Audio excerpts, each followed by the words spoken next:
नमस्ते। कैसे हैं आप लोग? एक कहानी याद आई आज मुझे, चलिए आपसे शेयर करती हूँ। बड़ी पुरानी कहानी है। एक दूर देश में बड़ा पराक्रमी राजा था। उस राजा के यहाँ दूर दूर से लोग आते थे, ट्रैवलर्स आते थे, रिसर्चर्स आते थे, हिस्टोरियंस आते थे और साथ कई बार कुछ गिफ्ट भी लेके आते थे। ऐसे ही एक ट्रैवलर आया राजा का राजकाज देखने, घूमने, उनसे मिलने और उनके लिए एक गिफ्ट लेके आया। बड़ा अनोखा गिफ्ट था वो। क्या था? वो एक बाज लेके आया और वो एक बहुत ही खास स्पीशीज का बाज था, स्पेशल था बिल्कुल। राजा बहुत खुश हुए उस बाज को लेके, तो उन्होंने अपने ट्रेनर को बुलाया और उसको बाज को ट्रेनिंग के लिए भेज दिया। पर 2 दिन बाद जब राजा उससे पूछने गए कि भाई बाज की क्या हालत है, कितना उड़ान भर रहा है वो, ट्रेनर उदास बैठा था। उसने बोला, राजा जी वो तो उस डाल से हिल ही नहीं रहा जिस डाल पे बैठा है, मुझे लगता है उसे उदासी खा रही है, वो अपने देश को मिस कर रहा है। फिर राजा थोड़े चिंतित हुए। उन्होंने अपने देश के, अपने राज्य के राजहकीम को बुलाया। उन्होंने बहुत कुछ किया उस बाज के लिए, बहुत उसकी इलाज करने की कोशिश की, मगर बाज तो अपनी जगह से हिल ही नहीं रहा था। फिर राजा ने कोई नए हीलर को बुलाया। वो भी बहुत नामी हीलर थे, उन्होंने भी बहुत कोशिश की पर बाज नहीं हिला, उड़ा ही नहीं। अब राजा थोड़ा परेशान हुए। उन्होंने तांत्रिकों को बुलाया और भी कई लोगों को बुलाया, पर बाज टस से मस नहीं हुआ। राजा थोड़े दुखी हुए, थोड़े चिंतित हुए।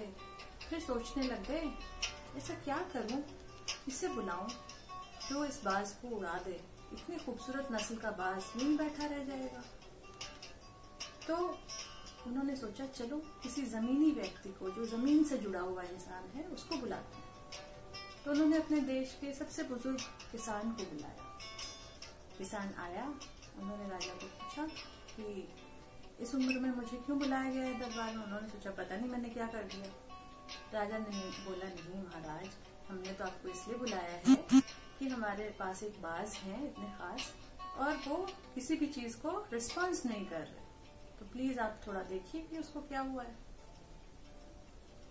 फिर ऐसे शाम हो गई, रात हो गई, राजा सो गए। अगले दिन सुबह उठे तो क्या देखते हैं, छत के ऊपर गोल गोल गोल गोल चक्कर काट रहा है वो बाज। तो देख के बड़े खुश हो गए कि ये तो कमाल हो गया। तो उन्होंने उस किसान को बुलवा भेजा फिर से और पूछा भी, किसान जी आपने ऐसा क्या किया कि ये बाज जो हिल भी नहीं रहा था आज उड़ गए, इतने ऊंची चक्कर काट रहा है और इतना खूबसूरत उसका पंख है। तो किसान सर झुका के बोला, महाराज मैंने तो कुछ किया ही नहीं। महाराज ने बोला, ऐसी कैसी बात करते हैं आप, सारे हीलर्स आए और राजवैद्य आए और इतने सारे तांत्रिक आए, कोई कुछ नहीं कर पाया, आपने क्या जादू किया उस पर? नहीं महाराज, मैंने कुछ भी नहीं करा, बहुत साधारण काम किया मैंने। क्या? मैंने बस वो डाल काट दी जिसपे वो बाज बैठा था, बस, और कुछ भी नहीं किया। तो आप समझे? So the moral of the story is here, अपने डाल से चिपक के मत बैठिए, वरना आपका खुला हुआ पंख और उसकी खूबसूरती, उसकी ताकत वहीं रह जाएगी। जो भी आप में कैपेबिलिटीज हैं उनको बाहर निकालिए। Come out of your comfort zone, don't stay there. But अगर आपको दिक्कत हो रही है, आप अपने कंफर्ट जोन में ही अच्छा फील कर रहे हैं, या आलस आ गया है, या आप उससे बाहर नहीं निकल पा रहे लाख कोशिश करके, तो चलिए आपको कुछ टिप्स देती हूँ। तो करना ये है, आपके पास इस तरह के पोस्टेड पैड्स होते हैं, बाजार में मिलते हैं। नहीं है तो आप किसी भी प्लेन पेपर पे या कलर्ड पेपर पे कर सकते हैं। पोस्टेड पेपर ऐसा लेके इसमें ऊपर ये स्टिकी ग्लू लगा होता है ना, फिर इसको निकाल के आप कहीं पे भी चिपका सकते हैं। तो मैंने ऐसे 3 पोस्टेड्स पे, मुझे जो काम कल जरूरी है करने, वैसे तो बहुत सारे काम है, 20, 25, 30 हो सकते हैं, 100 काम हो, पर उन 100 कामों में से मैंने 3 मोस्ट इम्पोर्टेंट काम जो सबसे ऊपर करना बहुत जरूरी है, उनको नोट कर लिया है। सबसे पहले फॉर एग्जाम्पल मुझे गमले की गुड़ाई करनी है, बहुत टाइम हो गया आलस कर रही हूँ, तो मैंने लिख लिया गमले की गुड़ाई। अब गमले की गुड़ाई मैं घंटा 2 घंटा भी कर सकती हूँ और झटझट भी कर सकती हूँ। मेरे पास है 20 गमले। अब 20 गमलों में मैं समझती हूँ हर गमले के ऊपर मुझे 1-1 मिनट लगेगा, तो मैंने यहाँ लिख लिया है 20 मिनट। ये लिखना बहुत जरूरी है, तो आपका टाइम जो है वो खराब नहीं होएगा और आप कम टाइम में ज्यादा से ज्यादा काम कर पाएंगे। तो पहला काम मेरा गमले की गुड़ाई है 20 मिनट। मैंने इसको लिया और ऐसी जगह चिपकाया, मैं तो फ्रिज पे चिपका रही हूँ, आप कहीं और भी चिपका सकते हैं, जहां पे ना सिर्फ मेरी नजर पड़े, मेरे घर वालों की भी नजर पड़े, या अगर हम ऑफिस में ये काम कर रहे हैं तो ऑफिस के स्टाफ या जो भी क्लीनिंग करते हैं या जो भी सबऑर्डिनेट्स हैं वो उनकी नजर भी पड़े। ठीक है। और नेक्स्ट हमारा जो है, मुझे जो करना है वो है ऑफिस ड्रॉअर की क्लीनिंग और उसको ऑर्गेनाइज करना।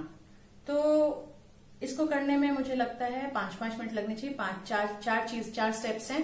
पहला है ड्रॉअर को खाली करना, सेकंड है ड्रॉअर की क्लीनिंग करना, थर्ड है ड्रॉअर को का सामान जो है उसको सॉर्ट करना, और फोर्थ जो है उसको रीऑर्गेनाइज करके वापस रख देना। तो 5-5 मिनट इन सब चीजों पे लगने चाहिए। तो ये मैंने इस पे टाइम लिख दिया है 20-25 मिनट्स। ये यहाँ मैंने लगा दिया दूसरा काम। और लास्ट काम है मेरा लैपटॉप की क्लीनिंग और फाइल मैनेज करना, अरेंज करना उस पर। तो थोड़ा टाइम लगेगा, 5 मिनट में लैपटॉप क्लीन तो हो जाएगा, पर अंदर फाइल को अरेंज करने में करीब 20-25 मिनट से 30 मिनट भी लग सकते हैं। मैंने अंदाजे 30 मिनट लिख दिया है। और अब ये भी यहाँ आ गया। यहाँ रखने से ये होगा, एक तो हम आते जाते इसको देख लेंगे और हमें पता होगा कि हमें आज ये काम कर डालना है। प्लस जो हमारे हेल्पर्स हैं, सबऑर्डिनेट्स हैं, फैमिली मेंबर्स हैं, उनको भी पता है कि इस समय पे मम्मी, दीदी, बहन, भैया जो भी हैं वो ये काम करने वाले हैं, तो वो उस समय आपको डिस्टर्ब नहीं करेंगे। और बाई चांस वो आ भी जाते हैं आपको कुछ कहने के लिए, तो आप कह दो कि देखो इस समय 20 मिनट का टाइम दो मुझे, 20 मिनट के बाद मैं आती हूँ आपको हेल्प करने के लिए।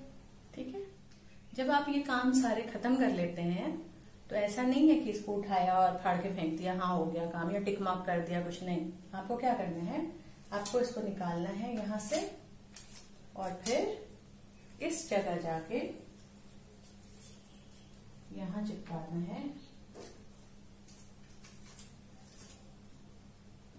क्यों चिपकाना है शायद आप खुद ही समझ गए होंगे, क्योंकि पिछले 1 हफ्ते में मैंने क्या क्या काम कर लिया ये सब यहाँ पे है। ठीक है। और ना सिर्फ 3 काम मैंने ये किए हैं आज, पिछले 3 दिनों के ये 3 काम भी हो चुके हैं। तो at the end of the month आप पूरा देखेंगे तो आपको लगेगा कि अरे मेरे 100 कामों में से कम 50 से ज्यादा काम तो मैंने कर ही लिए। तो इससे बड़ा मोटिवेशन फील होगा and you feel very rewarded and happy. So this is how you have to finish your work in time and अपने उस ब्रांच को काटिए, उस पे से उड़िए, अपने पंख को फैलाइए और एंजॉय कीजिए लाइफ को। तो ये था हमारा आज का टिप और छोटी सी अच्छी सी स्टोरी। कैसी लगी आपको कमेंट करके बताइएगा जरूर। और अगर वीडियो अच्छी लगी तो लाइक कीजिए और मेरे चैनल को सब्सक्राइब कीजिए।